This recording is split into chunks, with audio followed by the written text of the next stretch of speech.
Hey everybody, Josh Sigurdson of World Alternative Media here, and of course we're joined by author and economic analyst here at WAM, John Sneisen, and we are joined once again by G. Edward Griffin, a very insightful man. Most of our viewers know who he is, but if you don't, he wrote, of course, The Creature from Jekyll Island, as well as Fearful Masters. Extremely great works of authorship. I mean, what he has been able to expose over the last 60 years is truly incredible. And, you know, he's still kicking away at it. He's doing incredible work. And, of course, we have the Red Pill Expo coming up in June, which we're all very excited about. Very, very exciting. Freedom Force International does incredible work as well. So we're going to get right to it because, you know, I always feel a little bit smarter every time I talk with Mr. Griffin. And there's a lot of issues in the news that are worth talking about. So starting off, Mr. Griffin, can you just tell us a bit about what's really been on your mind lately in the news? What has been catching your eye? What has been ruffling your feathers a bit, so to say? Well, there's so many things. I wish I had been prepared for this question. Maybe it's better that I wasn't, because I'll just say what comes to my mind. But the thing that has come into my mind over and over again for the last several weeks has to do with all of these leftist demonstrations and violence that you folks probably have seen elsewhere on news broadcasts. All of these demonstrators saying, you know, this Trump is not my president, and shame, shame, shame. And we don't know really what their objective is, except they want to bring about, if this was happening in another country, we would call it regime change. And that's what it's really all about. It's regime change. And so the question in my mind is, what is, you know, what's the perception on the part of the average viewer? I know what's going on because I've studied the textbooks that are used by people who are organizing these demonstrations. This is not a new phenomenon. This goes back decades and decades ago. The first time I came across it was back in the 1960s. At that time, of course, the big concern was communism, international communism.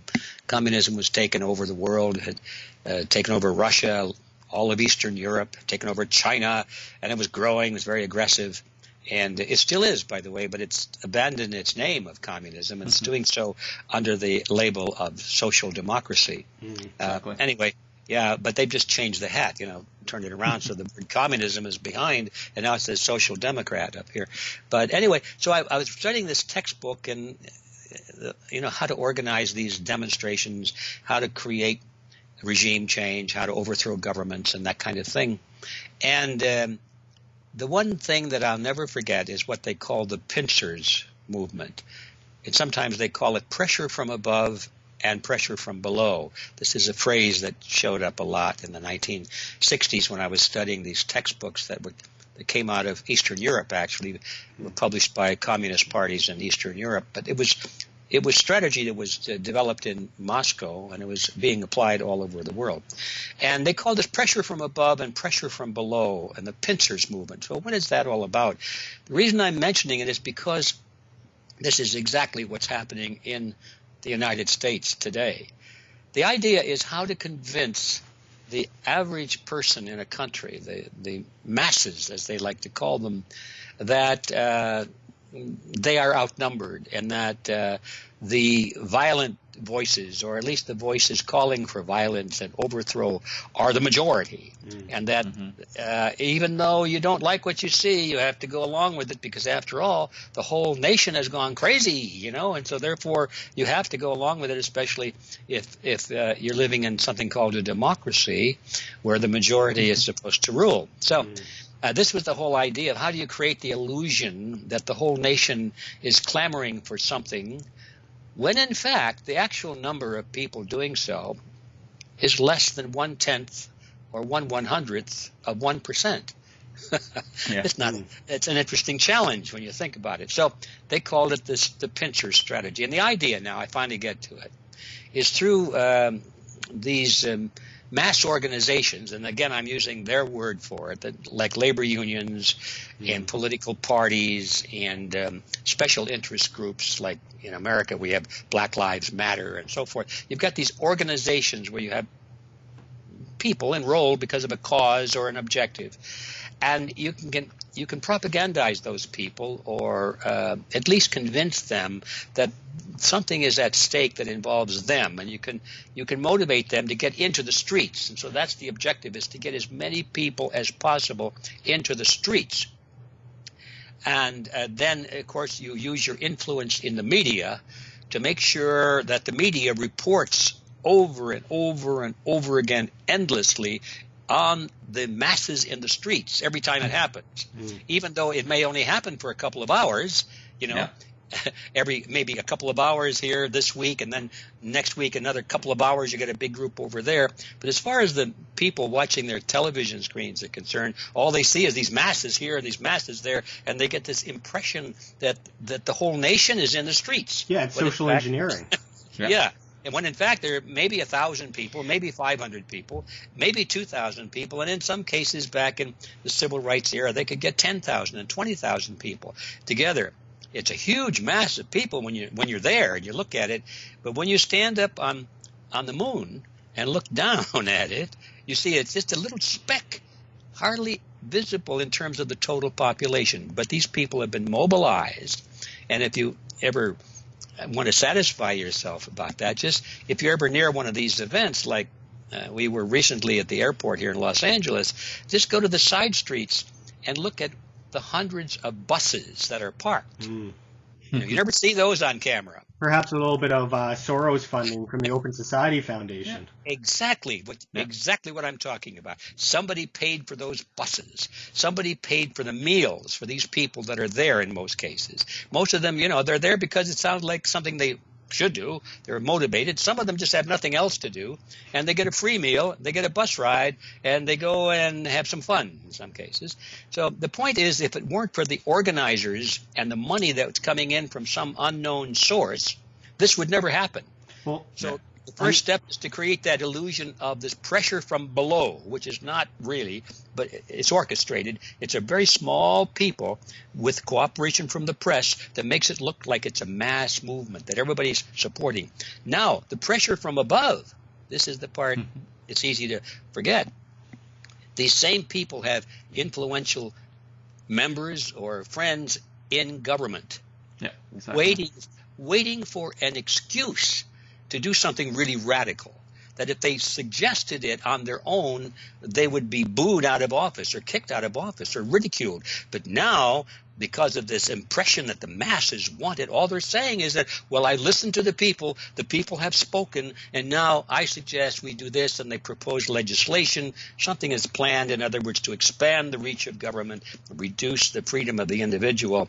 And so we have the pinchers movement, pressure from above and below, and the masses, the 99.9% of the people of the nation are caught in the middle and squeezed. This has been going on for decades and decades. Well, it's very visible today. So that's what I'm thinking. Well, I'm very glad that you dug into this, because actually this is precisely what I wanted to talk with you about today, because what we've seen lately, it's like the transgender bathrooms. 0.6% are affected, but it becomes this massive issue in the media, and everyone starts taking sides, and then we see a lot of divide happen. And of course, no one questions the fact, why is government even involved in these decisions in the first place? But just going into this, there's more divide than ever in America. I mean, the people that call themselves anti-fascists are doing very fascist things. It's like going back to the 1930s in Germany. We see these book burnings by Nazis, and now we see this new incarnation in 2017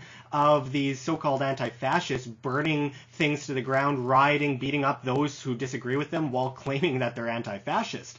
So the left is throwing violent public temper tantrums, beating up those who disagree, all under the ironic guise of tolerance while attempting to shut down free speech. And at the same time, the right are pushing old, worn-out narratives of war, which are getting more and more dangerous, and the establishment itself, while concerned about the rising number of people standing up against government, are likely quite happy with the infighting among people who still don't have a concept of individualism versus collectivism. Do you think this is all by design, that the vast populace, friends and families, are splitting in two, and both the left and the right are pulling further away from each other culturally while coming together in their love for collective coercion?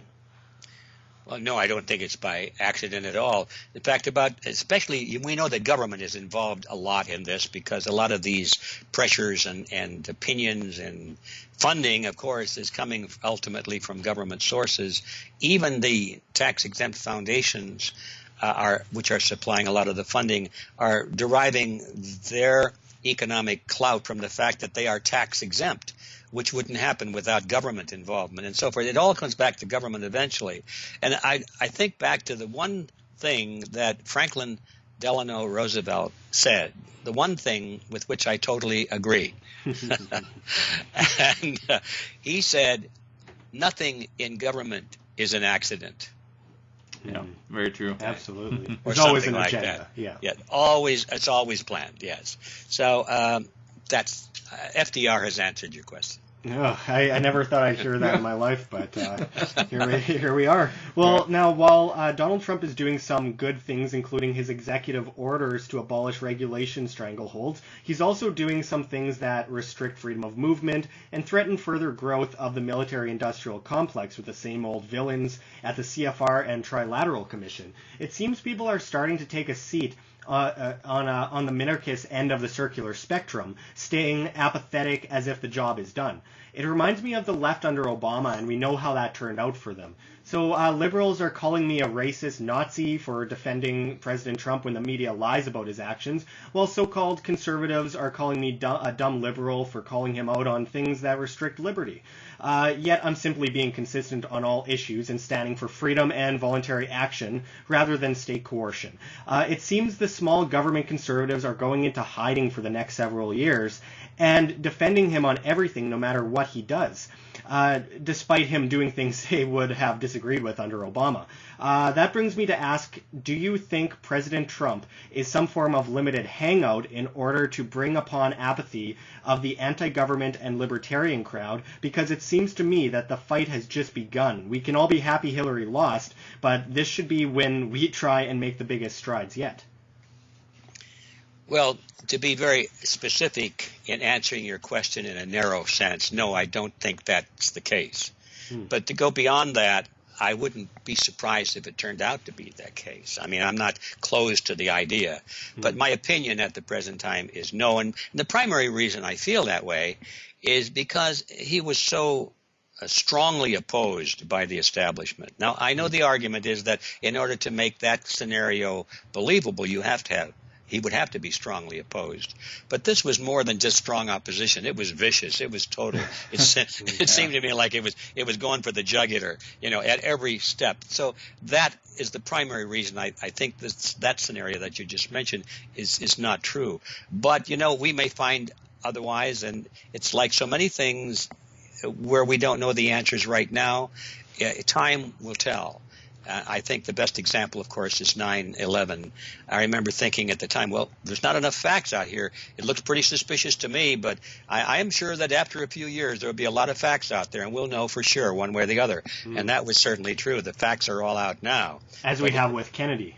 As with Kennedy, yes, and with just about everything. But right now, I think it's too early to tell. We'll know probably in about 6 months, I would guess. It's kind of a mixed bag with him because you watch the news and they are literally making up stories, like just completely making up stories, creating these trends. And I mean, the establishment is pretty smart when they can rig everyone into, like 95% of people into believing in some form of collectivism. The fact that over the years they've been able to convince so much of the public that they need to be controlled, they need to be restricted, they need to be held by the strings of the state says a lot about their ability to socially engineer the public. Yeah. Well, what I think, Ed and Josh, is when it comes to all the setup and how things are going in the United States, what I see is basically that Trump is, of course, not on the complete libertarian side of things when it comes to government. He has some aspects of, the governance when it comes to the NSA, what he wants to do with that, military-industrial complex. So, of course, that, brings that crowd that, they really want, as you said with Obama, they really want Trump to, be the savior. But I think the only savior you have is yourself, Ed, and especially when it comes to the movement that Ed started with Freedom Force International, it is the individuals that has to, go out there and make their choices on things, and not just let, just one leader make all the groundwork. He could probably do a fair bit, but we really need to have all these individuals out there now really going in and putting forward our ideas. But see, that's my worry, because there are so many people over the years that have kind of come over to the individualist side that with this last election suddenly kind of gave up their consistency and said, you know what, I'm going to support Donald Trump no matter what because he is the only answer we have. Yet a year ago they were saying, well, I'm the only answer to the future. I'm the only change. And, it kind of worries me that so many people have switched gears so much at what it means for the movement of individualism versus collectivism in the long run. What do you think, Ed? Well, I think yes. That's the short answer. Everything you say on both sides of this argument has a lot of merit to them. I, too, have been somewhat disdained by the fact that that people are not consistent. And but how shall I say this? If you're thinking in terms of survival, in other words, an extreme case, if you were drowning and a convicted killer were to offer you his hand to pull you up out of the water, what would you do? Yeah. Yeah. Okay. Mm-hmm. Yeah. That kind of reminds me of actually Walter Block, that argument to an extent, other than, Walter Block will support any politician who's a lesser of the evil, but it kind of reminds me of this need to, well, if there's a bus coming at you, is your ideology going to stop the fact that bus is coming at you, or do you step out of the way, you know? Yeah. Mm-hmm. Well, yeah, that's the argument. And, of course, then you fall back to the real issue, I think, which, Josh, you mentioned earlier, is that it falls back to the individual. Mm-hmm. Well, that is true, but it doesn't stay there because the individual by himself or herself is absolutely incapable of bringing about change until they get united and get together and begin to do something and to change the composition of the power system, the power structures of society. And that's where it gets so exciting when you have a man going into the White House, because it's the symbol of changing the power structure. And it's not really, but it's a symbol, because as you know, one man alone is helpless. If everybody in Washington, D.C., employed by the federal government, hates Donald Trump and his agenda, or at least his agenda will not be implemented. No matter how many votes he got, he's going to be blocked here and blocked there and sabotaged here and probably have a bullet put through him, Oh, absolutely. Yeah. So the idea that one person can do it alone is not valid. But one person joining hands with another person and getting into the power structures of society and changing not just the White House, but the Congress, the Senate, the Supreme Court, the whole thing, the local government, city, county, state, and the media. That all has to happen at the same time before we have true, lasting regime change, if I may use that phrase. Yeah. So individuals getting in, voluntarily joining a collective, voluntarily in order to eradicate the collective. Yeah, work together, exactly. Yeah, and I think since you mentioned the word collective, it's important for us, especially connected with Freedom Force, to point out to the listeners that not everything that people do together collectively is the same as collectivism. Collectivism is collective action done under coercion, where you have no choice. But individualism also calls for collective action, but voluntarily. In other words, just because I'm an individualist doesn't mean that I have to move my piano alone. But it also doesn't mean that I have to force anybody to help me move my piano.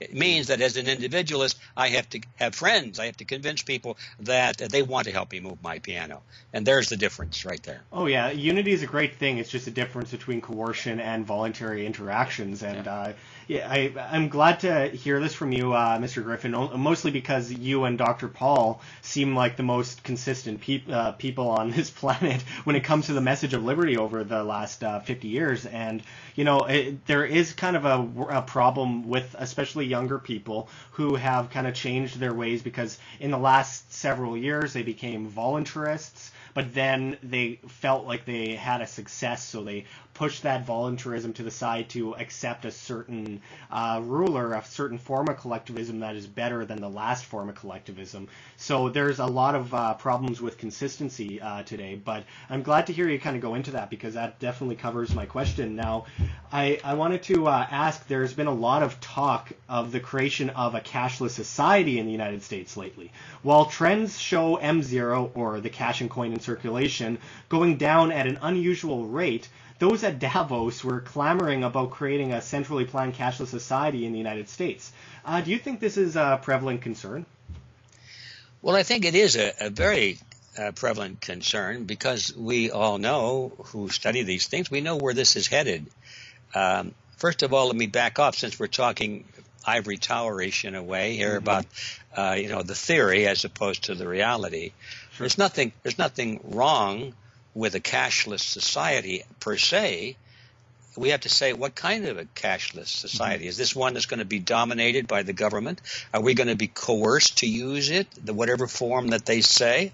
Or is it going to be left up to individuals to choose what kind of a cashless society? In other words, if an individual or firm or anybody other than government, even government, without using the power of coercion, which is our issue here, if it said this is a cashless means of settling account, you could use, let's say, Bitcoin, for example.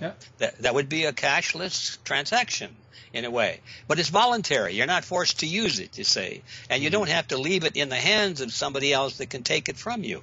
So there are different kinds of cashless societies. But the one we're talking about today, the ones that the politicians are talking about and the ones that the bankers are talking about is not that. It's totally different. It means centrally planned. It means centrally controlled by the government, and all of the cashless digits or whatever they are in the banks. That's what it means. Now, that is of great concern because the banks and the governments are partners in this.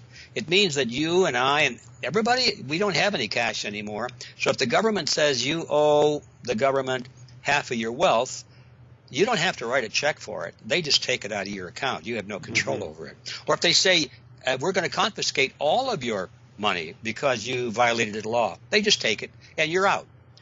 You can't, if they close down your cashless account, you can't buy groceries, you can't buy gasoline, you can't pay rent.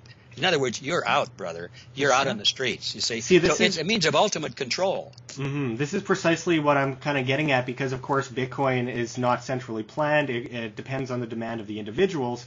And, of course, competing currencies are a great thing. Even fiat, if it were to be in competition, though you'd be crazy to do it. But when it comes to something like a cashless society, of course, the state and the banks don't want to put out something that's not centrally planned. They want to be able to control it. And that means that all the transactions are going through the bank. And when your money is in a bank or your currency is in a bank, you don't own it. The bank owns it. So if every transaction goes through a bank, that means that none of your money is ever yours. It's always the bank's. And with bail-in measures in place, they can just pull your money out and rob you blind. Well, yeah, exactly. In fact, that's the point. I mentioned a moment ago that the government could take money from your account if it's in the bank, but let's not forget the banks themselves they're in the cat seat. They can take it anytime they want to if they need it to cover their losses. Yeah, recapitalize themselves, as they call it. Absolutely. Yeah. And it's a big concern for me because there are a lot of people on the left that are trying to push this cashless society narrative. Well, what the cashless society is meant to do is they want to really implement this cashless society to have their negative interest rates. Because currently they saw that with the implementation of negative interest rates in Japan, in Switzerland, Sweden, and Denmark, they're not having the effect that they want. People are pulling money out of the banking system and it's disappearing in cash. So the only way they could implement the negative interest rates is by actually making it a cashless society, because then they could charge you a negative interest rate on your deposit in your bank account. And then, of course, on top of it, make it so much simpler for everybody to just freeze your assets during a massive financial crash. And there's measures put in already. Together, the government has worked with BlackRock and others to actually work together and then completely freeze assets in a case of, another 2008 and implement bank holidays and then bail-ins, of course, as a part of that. But this is, as you guys said, it's a want to have an ultimate control grid. And of course, with the UN and the IMF's proposal of the special drawing rights system, where the special drawing rights is the ultimate currency that, the multilateral corporations and the UN government wants to use as world currency to take over the fall when the dollar hits the ground. They want to then revalue all the other currencies to that, and then of course, if they could implement the cashless society at that time, say like all cash is now out of the picture, we're just going to implement the new revalued dollar or the new revalued Norwegian krona, and then they're going to use that system, but then you lost all your value in that currency, and now you're in a cashless society. Well, Ed, you have talked a lot in the past about debt enslavement, for example, being able to basically enslave people in debt by the use of currency, by the use of debt devaluation, inflation at the Federal Reserve, for example. And my question would be, do you think this is one of the last big, implementations that can actually completely enslave people in this kind of debt scheme that the globalists and central bankers have been trying to push for so long? Yes, I do. I think it's the ultimate stage or the end game, because first of all, let's back up. If all money is cashless, in other words, it's digital, and if it's held in the computers of the banks, then if people at the UN decide that all different national currencies are going to be merged into one central international currency or several regional currencies or whatever they decide to do, they don't have to convince the people of the world to take their money in and change it for anything. They just push a button and it's done while you're sleeping. You wake up in the morning and say, oh, by the way, you no longer have dollars. What you're holding are called amoros. That's what's in your account. Or they say, no, those are called bancors. Whatever they call them, it's not yours anyway, as you said. Yeah. They own it, so you're just lucky enough to get what they hand out to you. That is the ultimate stage, yes. And there couldn't be any runs on the bank in this kind of situation no, of course not. either. Yeah. It's a big concern to me because they have been pushing it so hard. Of course, I don't see Donald Trump going along with that as much, but it's more about how much control does he really have over such an implementation, especially with the special drawing rights. It's more the treasurer, and the treasurer has, of course, a new golden boy, Mnuchin, in place. So I don't know too much. I watched him when he got questioned and everything. So we'll see. He's one of those bankers again, and he hasn't said too much that makes me very confident in him. Well, it's hard to be confident in the monetary system, especially when presidents have so little say over it, especially when you look even back at Ronald Reagan doing a speech, and I believe it was Paul Volcker who started tapping him on the shoulder and said, okay, come on, let's go. The time's up. Let's get out of here. And he's telling the president what to do, and it just gives you kind of an insight into how much control they have. Or Alan Greenspan saying that no one has any control over us at the Federal Reserve. We can do whatever we want. These are real things, and it's amazing when it has so much impact on the vast populace, how little the vast populace even knows. Most people don't even know what a Federal Reserve note is. Yeah, well, on top of that, we talked several times with Rob Kirby from Kirby Analytics about the Exchange Stabilization Fund, but I know that's a whole nother, conversation. But with that dark money that they're moving around, hidden by the populace, and of course nobody can vote on this money and what's getting done with it. I think it's highly problematic, this fund, and I think if something were to happen, I really need Trump or somebody to mention something about it, because there's very, very few people that talks about that fund. Oh, absolutely. And speaking of globalism, Dr. Ron Paul recently rightly pointed out that the people shouldn't be jumping up and down with joy over the Dow rise to 20,000, as it's clearly a sign of a major bubble burst on the way. On top of that, all fiat currency eventually reverts to its natural value of zero, and while fundamentals may be off the table due to the level of manipulation, it seems we can't be too far away from a dollar crash thanks to the currency manipulators at the Fed. Do you think we're anywhere close to a major dollar crash, Mr. Griffin? I refuse to think about it. And the reason may surprise you is that every time I think about it in the past, every time I've done so, I've been wrong.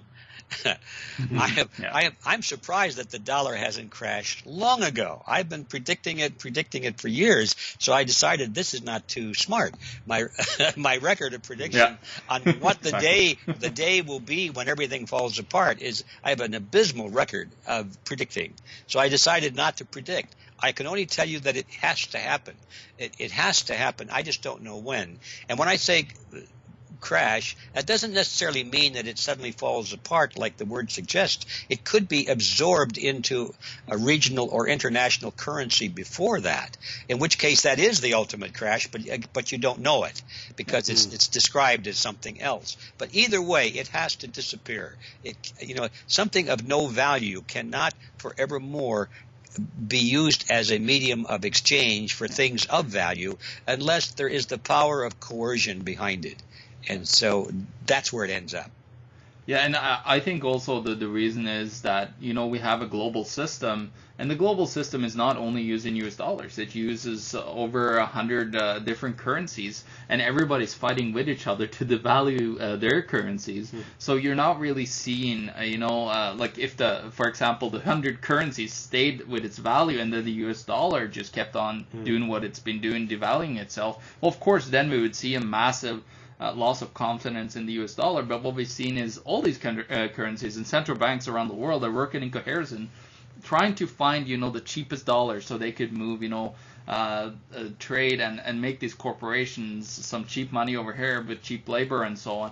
That's all that it is. I think that's the major reason. And of course, it's been a lot of manipulation on everything is so incredibly artificial these days. The markets are artificial. The currencies are artificial. They manipulate everything. It's the Hegelian dialectic: problem, reaction, solution, and repeat. And we've seen that, especially with the markets and monetary system, where the government steps in and takes control over a sector, and that causes inflation. That causes the monopolization by the hands of the state, and then it causes more of a problem where they say to liberals, we need to stop these big monopolies, so let's create these monopolies, and then with currency they devalue, and they're like, oh, I know how we're going to stop this crash, we'll devalue it more, and then eventually you're just building steam, and it's just a fire, like a ring fire squad where they're just continuing to shoot each other. Oh, absolutely. Well, that's the reason my predictions have always been so wrong, because I just can't conceive that people would continue to accept this nonsense. You'd think they'd all rush out and get their money out of the banks and go buy, if they can't buy gold and silver, at least they could buy a warehouse full of cheap white wine or something that has value, Yeah. They could use it as a medium of exchange. Yeah. Something, cigarettes, anything other than money, which is constantly being eroded.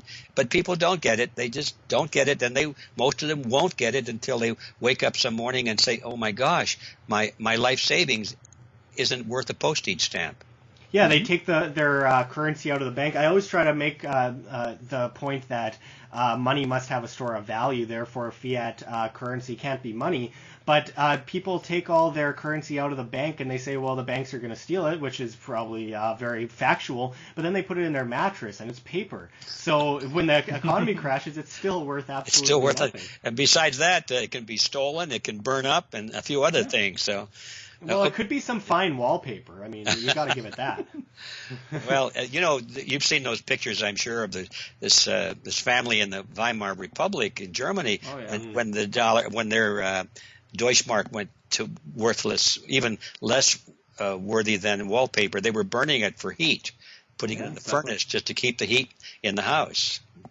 Well, it's better than pouring a little bit of water on it in a giant wheelbarrow and wheeling it in to be weighed, which, of course, is a problem right now in Venezuela. In Zimbabwe, just a few years ago, they were using paper money as wallpaper. Of currency. Well, it's just a repeat of itself. But they're like the more electronic money that we got now, and of course, so like you don't really see it in the more the more economies that actually have technology to create an electronic version of the currency. You more see it in, the Venezuelans that doesn't have that technology in place. So that's, where you see the old hyperinflation style collapses. But we are going to see it here. Like, there's no doubt with all the debt and everything that are so unsustainable that are getting created, there's no doubt that this dollar system will collapse. Well, and finishing off here, Mr. Griffin, recently Congressman Mike Rogers of Alabama reintroduced the American Sovereignty Restoration Act, which was issued by Ron Paul from 1997 to 2011. This bill would effectively pull the United States out of the United Nations. Can you touch on why it's so important to break free from the globalist power and all of its branches? I mean, you literally wrote the book on it more than 50 years ago, and it still stays true to this day. Well, sovereignty is an interesting thing. Just let's sharpen the definition. Sovereignty of a nation means that the nation is in control of its own destiny. Well, what makes a nation in control of its own destiny? What's that? Two things. It's money and it's military. As long as it has an independent monetary system that has value and is recognized around the world, and it's not eroding away the purchasing power of its own citizens, if it has, in other words, a real money system, and it has soldiers and sailors and pilots who can defend the nation against foreign attack, now it is a sovereign nation. But if you take away either of those two, the sovereignty of that nation is gone. And so it's of no surprise that the United Nations is the source of an attack against both of those legs of sovereignty in every country. We're being conditioned more and more to send military people into battle under the UN flag. We call this the peacekeepers now. We saw that in Korea. Actually, as far back as Korea, U.S. forces were fighting under the UN flag. And, of course, now all the talk is about having the U.S. dollar absorbed into an international currency. And everybody's focused on the advantages and isn't it wonderful that we only have one army because that way we can't have wars. No. Yeah, and one world taxation as well. Yeah, isn't that wonderful? And they're thinking about, well, isn't it true that we only have one currency now? And they don't realize that those are the elements of sovereignty. Once we have surrendered those two things and the decision power that comes with that, and we surrender that decision-making power to an international body, and we have people then from Venezuela and Russia and China and Zimbabwe and every tin-horn dictatorship around the world telling us what we have to do in our daily lives, taxing us to do it, and patrolling us with soldiers that are obedient to them and not to us. That's why it's important.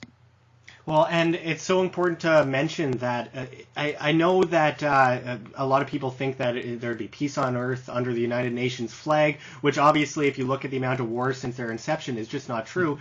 But, the bigger and the more centrally planned state there is, the more coercion on the individual because there's less of a say from the individual. And I know the leader of the Libertarian Party of Canada has mentioned several times, he says, I dream of a world with 7 billion countries, because it should all come down to the individual. And I'm not going to make that long moral argument for the absolute individual versus any state power. But the point is, it's so important that we think of the freedom of us as individuals rather than think of some even bigger power, some larger power controlling us, because that will not end well. There are such things as civil wars. There are such things as the state being out of control, and that goes without saying. And when you have a United Nations government with an SDR currency, a world currency, then you have no way to opt out whatsoever. You can't leave. You can't go and fly over to Mars. Not yet, anyway. And the fact is, you will be forced under this banner. So let's say 50%. Or 49% of Americans disagree with something, but 51% agree. Well, then those 49% must follow along with that 51%. But if we're talking about the entire world, over 7 billion people, then 49% of those disagree and 51% of them do agree on something, then 49% of the entire world, billions of people, will be all coerced under one kind of implementation or form of coercion. So I just find it so insane that people still don't understand the value of absolute freedom and individualism versus even bigger forms of collectivism. I know a lot of people within the Republican Party are big fans of the United Nations. People like John McCain and Lindsey Graham and those kind of war hawk neocons. And it's just, it amazes me after all we've been through that people still don't understand how dangerous this international complex is. I mean, you must be getting pretty tired of it, Mr. Griffin, after you wrote that book, I believe, in 1962. And here we are in 2017, and there's still people, in fact, maybe even more people, saying we need to be absorbed by the United Nations. Yeah, well, remember a moment ago I said that nothing wrong with the cashless society. It depends on which kind of a cashless system we have. The same argument applies to world government. Theoretically, there's nothing wrong with world government. You have to ask the question, what kind are you talking about? Are we talking about the kind of a world government that is built upon the principles that were enshrined in the Constitution of the United States, which guaranteed the rights of the individual, to guard him against the greed and the passion of the majority, guaranteed his right to free speech, right to bear arms? Are we talking about that kind of? If so, I'm all for it. Sign me up. But no, we're not. We're talking about a system that's built on the concept of collectivism, all-powerful state, all the people obedient to their rulers and masters at the top in the name of the greater good for the greater number. That is the system that Adolf Hitler wanted. That's the system that Vladimir Ilyich Lenin wanted. That's the system that Mao Zedong wanted. That's the system we fought wars against. And now we're voting it in every time we fall for some of these slogans. So we have to ask some questions. What kind? I want to know more. If people would stop just accepting things on the basis of slogans and how the words make them feel and start examining the substance, peel off the labels, look down, see what's underneath there, we'd be a lot better off. Now, the question is that possible? Is that the kind of a system that's possible? Is it possible that most people in any nation are going to take that kind of interest and have the ability to pursue that? Now, that's not our topic today, but if anybody wants to hear my thoughts on that, I urge them to come to our website, which is freedomforceinternational.org. We deal with that at some length. And I'll give you a little clue. It's not possible, in my view, but it's not so bad as it may sound, because there are ways to prevent the minority that always acquires control. Every system is always run by a minority. Less than 3% of the population always dominate a social system, but there has never been a way to prevent that 3% from becoming tyrants. And, absolutely. But there is a way, and that's the mission of Freedom Force, is to make sure that way now is instituted globally. No, you do incredible work, and we're going to get right into that just to finish it off. But I just wanted to mention, as you mentioned, this has been talked about by Vladimir Lenin, by Mao Zedong, and people of the likes. And, of course, in American propaganda and media, going back to the 1940s, we saw things like the film State of the Union with Spencer Tracy, where he's talking about creating a new world order and global government.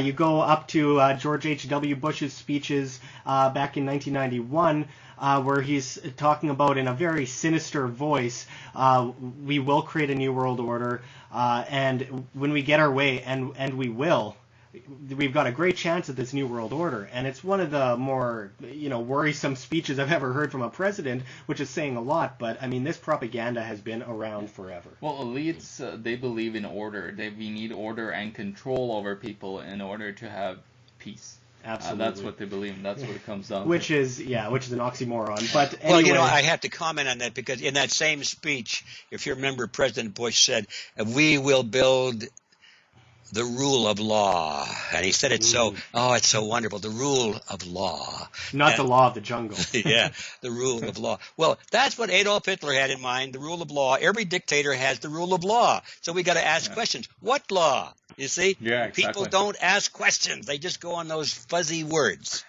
Absolutely. Well, again, thank you so much for joining us, Mr. Griffin. Can you go into Freedom Force International and the Red Pill Expo that is coming up in June? Well, yeah, I'd love to do that. I mentioned Freedom Force. That's a place where we spend a lot of time figuring out what to do about this mess that we're in. It's one thing to know what the problems are, but if you don't have a solution for it, you're wasting your time. Well, we think we do have a solution for it. And it has to do with coming back into the control of the societies in which we live. The people of our point of view, the individualists, we like to call ourselves, have a tendency to say, well, we don't want to get involved in organizations or politics. That's for I don't like those politicians. I don't want anything to do with them. And so we just back away and abandon the battlefield. And so that's why our lives are being ruled by people with a different point of view. So we have to get back in there and recapture that. And so that's a lot of what Freedom Force has to do with. But secondly, the thing is, well, once we recapture it, what are we going to do with it? Are we going to create another system just like the old one? Are we going to put people in there with the same faults and the same tendencies to be corrupted? And if so, how can we prevent that from happening? So that's the other part of Freedom Force, a very essential part. And that's what you'll find at freedomforceinternational.org. Now, how do we introduce this topic to a lot of people? How do we get people to ask these questions that I'm talking about? And we've decided that we're going to put on the first annual meeting, a conference called the Red Pill Expo. And it's going to be held in Bozeman, Montana this year in June 23rd and 24th in Bozeman, of all places. Beautiful place in the summertime. You'll want to go there. So, and the idea is it's built on the allegory of the red pill. And many of your viewers will recognize that from the movie, the sci-fi movie called The Matrix, in which if you really wanted to see what the truth was and the reality in the world, you had to take the red pill. And if you took the blue pill, well, you went back to sleep and you were living in an illusion for the rest of your existence. So we're asking people to take the red pill, wake up, find out what's really going on in the world. And there's so many red pills out there that need to be taken in every field you can think of: healthcare, politics, money, Federal Reserve System, international wars, the United Nations, you name it. And everybody that has an interest in any of these topics and has some background and some good history to present is going to be at the red pill, and there'll be speakers on the platform speaking on these topics. There'll be exhibitors from all over the world. We've already got the beginning of our speakers list arranged. Lord Monckton from the UK is going to be there. He'll be talking about the global warming red pill that people need to take. I'll be talking there about money, the monetary red pill. Robert Kiyosaki is going to be there. He'll be talking about the red pill of wealth. He's the author of Rich Dad, Poor Dad. And Ty Bollinger will be there. He's the guy that's put on this amazing video series on the truth about cancer. He'll be talking about that red pill. And so we're going to have a dynamite list of speakers. This is the place, folks. Put it on your calendar. It's June 23rd and 24th. And if you'd like to be put on our alert list to let you know the details as they unfold, please just you'll go to the website, which is redpillexpo.com, and you'll find a place to get on the list to be notified. So I'm absolutely ecstatic about this. It's going to be an excellent expo. I know that there will be lots of people coming out because it's not that often that you come across such a great event, and I can't wait to be able to meet so many people there. There's that opportunity for networking with other people as well that are of like minds. You cover all sorts of issues from that. It's an umbrella for truth, basically, for all people that speak the truth about different things in the world, and the red pills. I'm so excited to be involved in this, and I can't wait for Bozeman, Montana in June. I'm very excited. And it is a beautiful place. A lot of you might not have heard of Bozeman, Montana, but just Google it, look at the imagery. It's a beautiful town, and there will be a lot of individualists taking over that town in June. You need to be there. There's going to be so many brilliant minds there. I just can't wait. I'm like a little kid in the candy store when it comes to thinking about this. I know the feeling. I know the feeling. Well, thanks again, Mr. Griffin. You do incredible work, and we'll be talking with you shortly. I should be meeting you in person down in Acapulco, I believe, at the end of the month, and I'm looking forward to that as well. So for everyone watching, of course, if you haven't read The Creature from Jekyll Island yet, please check it out. I mean, that is one of the greatest books ever written on the monetary system, on the Federal Reserve, on anything of the likes. As people in the industry call it, it's the book, it's the Bible on banking. Oh, absolutely. I mean, it's good when you have Dr. Ron Paul praising it. It's just an incredible book. It's an incredible read. Of course, Fearful Masters is another great read. And I encourage people to check out Freedom Force International. And, of course, come on out to the Red Pill Expo. You won't regret it. You will come and meet incredible people and have a great time and learn a lot as well. So until next time, thank you very much, G. Edward Griffin, and we will see you next time. This is Josh Sigurdson, John Sneisen, and G. Edward Griffin signing out from World Alternative Media. Thank you. Find the truth, be the change.